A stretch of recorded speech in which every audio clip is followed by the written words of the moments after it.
The four kingdoms had known rivalry, suspicion, and war. Yet for a time, an uneasy peace held the realm together. Amazon ruled the seas. Google controlled the roads. Shopify guarded its million merchants. And TikTok commanded the attention of the people. But from the frozen north, a new power had begun to move. AI did not seek land. It sought the customer. Rumors spread that Google had opened the road, allowing the northern power deeper into the realm. Now the rulers of Amazon, Shopify, and TikTok have come to Google Castle demanding answers. But while the council debates betrayal, the armies of the north are already on the march. The truce is failing, winter is moving south, and the fight for the four kingdoms is about to begin. The enemy did not breach our walls by force. They were invited through your gates.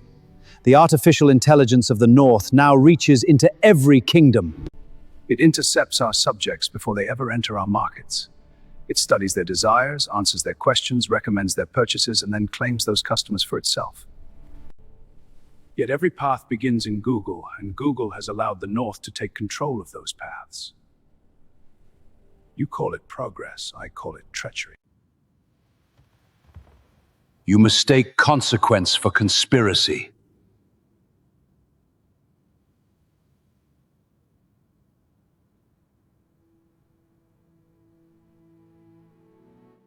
Google did not summon the intelligence of the North.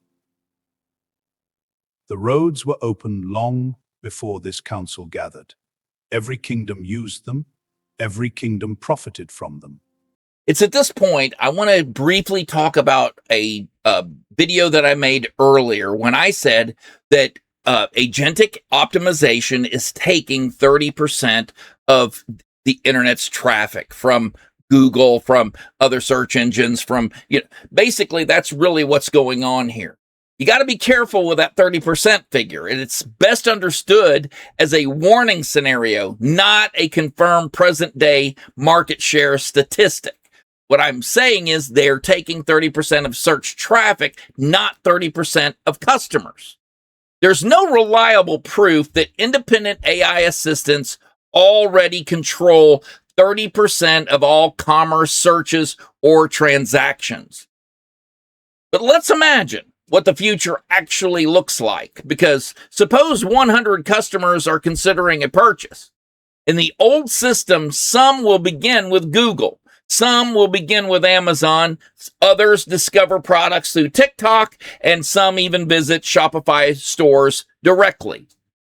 Now imagine 30% of those customers begin with an AI assistant. Those customers may eventually purchase through Amazon. They might even still use Google. They'll continue to watch TikTok videos. They may complete the checkout on Shopify. But AI influenced the decision first, and they weren't there before. That matters because the first trusted recommendation creates an anchor. For many seasons, the roads through the Shopify kingdom have carried merchants and customers in numbers beyond counting. Yet now, without warning, our traffic has fallen nearly 30%. When AI says these are the 3 best options for you, the customer is no longer exploring the full market. I was born beneath the moon, my lord, but not beneath last night's. Our shops remain open. Our merchants remain strong. The people have not simply vanished. There are whispers that something from the north is drawing them away, machines that answer questions and guide travelers without ever sending them through our gates. They are investigating a very short list. Google may receive the final search. And I find myself wondering how these creatures of artificial intelligence gained such easy passage into the 4 kingdoms. Amazon may still process that order, and Shopify might be the host of the checkout. Google has guarded the paths between kingdoms for years. If the AI of the north now walks those roads freely, then either Google has lost control of its gates, or someone opened them. I pray it is the former, Your Grace, because if it is the latter, then what we face is not competition. It is treachery. TikTok may receive the final review, but the AI made the introduction. The platform will record the transaction. The agent owns the influence. 30% would change commerce because it would no longer be an experimental channel. It would become the dominant gatekeeper for a meaningful part of the entire market.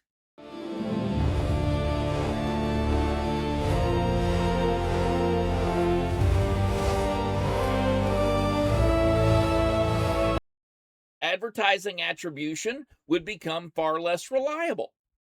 Brand awareness would become far more valuable. Reviews would become machine-readable evidence. Return policies would become recommendation criteria. And inventory accuracy would affect visibility. Shipping promises would become ranking signals. Public reputation would matter across the entire internet. The most valuable digital shelf would no longer be Google's first page or Amazon's first row. It would be the few recommendations inside that AI response. The most valuable position in old search was number 1. The most valuable position in marketplace was first row. The most valuable position in social commerce was viral feed. But in agentic commerce, the most valuable position might be in the recommendation.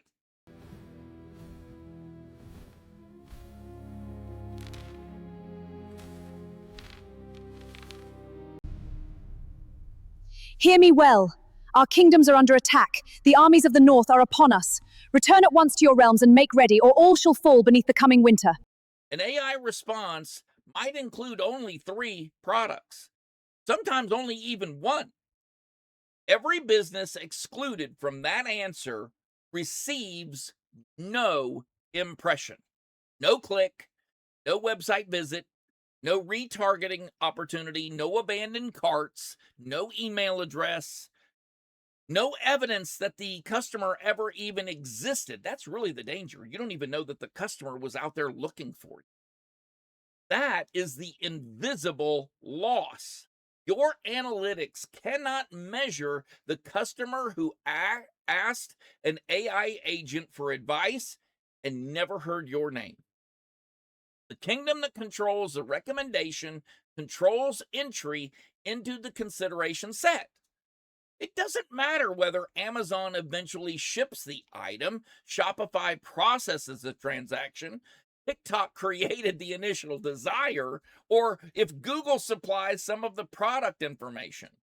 The recommendation is what shaped the choice. The platform may record the sale. The agent will own the decision. If you are on one of these platforms and this does not concern you, you need to reevaluate. Remember what I said last eve. Send message if you need dragon fire. Because Amazon's defense is execution, it owns fulfillment, delivery data, customer history, and a massive marketplace. An outside AI might recommend the product. Amazon can still promise convenience, speed, and a reliable completion. I notice no alarm, nor lines upon your face, Your Highness. I will return to my kingdom, but once order is restored, this conversation will begin anew. Google, their defense is information. It possesses search behavior, product feeds, YouTube, maps, email, advertising relationships, and an enormous infrastructure. Its strategy here is to absorb all this agentic commerce into itself rather than surrender the customer interface to someone else. Shopify's defense is merchant diversity and ownership. It can connect millions of independent stores to AI systems while allowing those merchants to maintain their identity and their customer relationships. The challenge is making those merchants consistently understandable, trustworthy, and ready for machine-assisted transactions. TikTok's defense is the culture. It controls entertainment, influence, and discovery. AI can compare existing desires more easily than it can create an entire cultural movement. But TikTok must shorten the distance between inspiration and checkout before another system will redirect the customer. The kingdoms may need one another now more than ever. They will require common standards for product discovery, inventory, checkout, payment, return, security, and customer consent. But that alliance creates another danger. Whichever kingdom controls those standards could become more powerful than all of the rest of them. The alliance may be necessary, but it will also be the next battlefield.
Your Grace, you brought an army, but I brought a supply chain.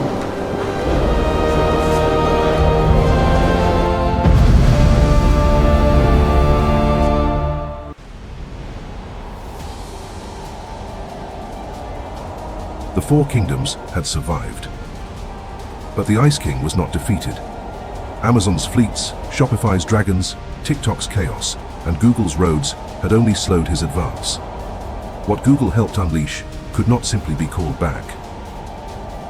Beyond the frozen border, the armies still gathered, the agents still learned, and the threat to every kingdom remained. The rulers had won time, nothing more. Winter had not ended, it had only been delayed.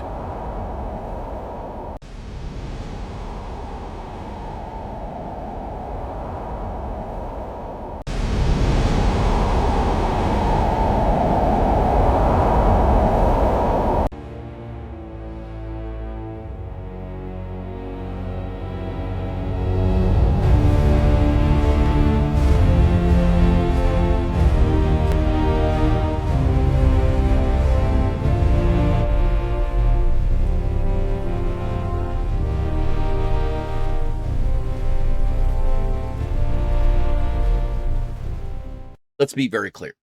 Your business cannot escape the AI winter. But it can become one of the merchants an agent chooses to preserve. First, you need to make sure that every product is unmistakably clear. Your product pages should explain exactly what the item is, who it's for, who it is not for, what problem it solves, what it costs, what's included, when it will arrive, and how it can be returned. Do not force customers or AI to guess. Second, you need to replace unsupported claims with evidence. Best quality means nothing without proof. Use verifiable reviews, demonstrations, testing, comparisons, warranties, customer outcomes, and independent references. Your website makes the claim. The wider internet supplies the evidence. Third, you need to create decision stage content. Answer the questions that customers ask immediately before buying. Which model is right for me? What is the difference between these options? Is the premium version worth it? Who should not buy this product? What are the weaknesses? What alternatives exist? These are questions that customers are bringing to AI. Fourth, you need to keep your information consistent everywhere. Your website, your marketplace listings, your product feeds, social profiles, your review platforms, pricing, shipping, return policies should all tell the same story. Conflicting information makes your business harder to trust and harder to recommend. And fifth, you need to strengthen your brand beyond the product page. A machine can identify technically suitable products. A recognizable brand gives the customer confidence to accept that recommendation. Happens way quicker. Build that recognition through YouTube, TikTok, founder-led content, demonstrations, community involvement, customer stories, and memorable transformations. Stop merely advertising. Start documenting why your business deserves the attention. Sixth, you need to prepare your store to serve two customers: the human customer and the customer's machine representative. A beautiful store that machines cannot interpret will lose transactions. Make actions clear. Keep product data structured. Make shipping, availability, returns, and pricing. Make those easy to find. Seventh, track AI influence. Ask customers where they heard about you. Include ChatGPT, Gemini, Claude, Perplexity, Copilot, and all AI assistants. Monitor AI referral traffic. Watch your branded searches. Study direct traffic. Pay attention to the questions that customers asked before they ever arrived. The final click does not always reveal who shaped the decision. All right, that's it for this week. I want to let you know that I enjoyed making this episode. You let me know in the comments whether you enjoyed watching it. I also want to thank you very much for your attention over the past year or so. 86,000 subscribers, and we are growing. I thank you very, very much. The fight for the four kingdoms has begun, and we're going to find out next week who has the best chance of defeating the danger, who's likely going to fall, and who has already sealed their fate. Please hit the like button like you're swinging a battle axe. Subscribe to this channel for more thrilling e-commerce content, and share this message throughout the kingdom. Thank you very much. And as usual, remember, I love you. Hear me now, good folk of the realm. Share this message far and wide throughout the kingdom. Strike the mark of favor with a mighty hand, and swear thyself to this court by subscribing, that ye may return for more tales such as this. Go on then, you know what must be done. Behold, the map of the 5 realms. We must march on the kingdom of Goo. Wait, I forgot the line. Cut. Sorry, my bad.